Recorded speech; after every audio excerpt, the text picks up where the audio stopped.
이스라엘과 이 아모리 족속 5왕의 전쟁 가운데 기적이 일어나죠. 크게 2개의 기적입니다. 하나는 패해서 도망가는 이 아모리 사람들의 머리 위로 우박이 떨어진 기적이죠. 그리고 2번째 기적은 그날 하루 동안 전쟁을 했는데 그 하루 동안 전쟁이 완전히 끝나버린 겁니다. 이들이 도망해서 어두움 가운데, 해가 떨어지고 어두움 가운데 숨으면 더 이상 전쟁을 진행할 수 없습니다. 그런데 이날 해가 떨어지지 않은 겁니다.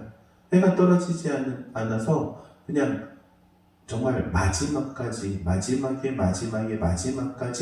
이 진멸하여서 그 5왕들 다 사로잡고, 그리고 그 아모리 사람들을 전쟁 가운데서 완전하게 승리를 할 수 있었다.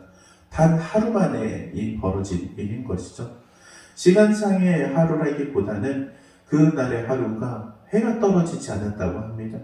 이 여호수아가 전쟁을 치르면서 태양아 지지 마라, 태양아 멈추어라, 달아 너도 멈추어라. 해와 달이 더 이상 올라오지도 떨어지지도 않는 그 하루가 긴 하루가 되어버린 겁니다. 그래서 이 전쟁을 완전하게 승리할 수 있도록, 또 이 단 한 번의 전쟁으로 이 아모리 족속 5 지역을 완전히 섬멸할 수 있었던 것이죠. 성경은 이렇게 기록합니다. 여호와께서 사람의 목소리를 들은 날은 이전에도 없었고 이후에도 없었고, 여호수아의 말을 듣고 그 여호수아의 그 선포한 대로 이루어지게 하셨다 말씀하십니다. 하나님께서 하나님의 사람들의 목소리를 들으십니다. 그리고 그들의 목소리를 들으시고 응답하십니다. 그리고 그 응답을 하시는 가장 기초가 되는 것은 2가지 조건이 성립되어야 합니다. 첫 번째는 그것이 하나님의 뜻이냐인 것입니다. 하나님께서는 이 아모리 족속의 5왕을 진멸하기를 원하셨습니다. 그리고 그 가나안 땅에 이스라엘 백성들이 순수하게 정착할 수 있기를 원하신 것이죠. 그리고 또한 2번째는 그 뜻을 쫓아 하나님의 뜻에 순종하는 하나님의 사람의 믿음의 선포입니다. 그냥 믿음의 선포가 아닙니다. 하나님의 뜻을 쫓아 하나님의 뜻에 따른 순종으로서의 믿음의 선포.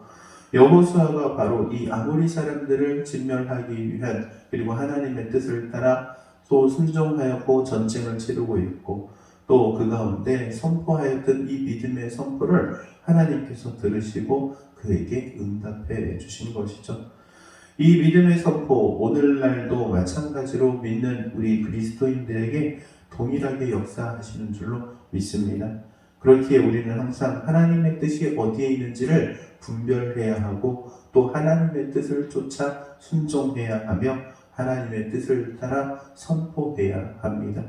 그러한 믿음을 따른 순종과 그리고 믿음을 따른 선포가 우리 가운데 놀라운 기적과 같은 일들로 우리 삶에 채워지게 될 줄로 믿습니다. 사랑하는 성도 여러분, 이러한 믿음에 따른 순종, 믿음에 따른 선포를 통하여서 여러분의 믿음 생활에 하나님의 도우심을 힘입고 하나님의 응답하심을 체험할 수 있기를 주의 이름으로 축원드립니다. 기도하도록 하겠습니다. 사랑과 은혜가 충만하신 하나님, 여호수아의 목소리를 들으심과 같이 오늘을 사랑하는 그리스도인들의 목소리를 들으시는 줄로 고백합니다. 우리가 하나님의 뜻을 따라 순종하며 믿음으로 선포할 때 그 음성을 들으시고 진히 응답하실 줄로 고백하오니, 우리가 하나님의 말씀을 분별하게 하시고 뜻을 쫓아 순종하게 하시며 그 하나님의 뜻을 믿음으로 선포하며 믿음으로 나아갈 수 있는 우리 모두가 되게 하옵소서. 또한 우리의 삶에 하나님의 놀라운 기적과 같은 일들로 채워가기를 원하오며 그리스도이신 예수님의 이름으로 기도하옵나이다. 아멘.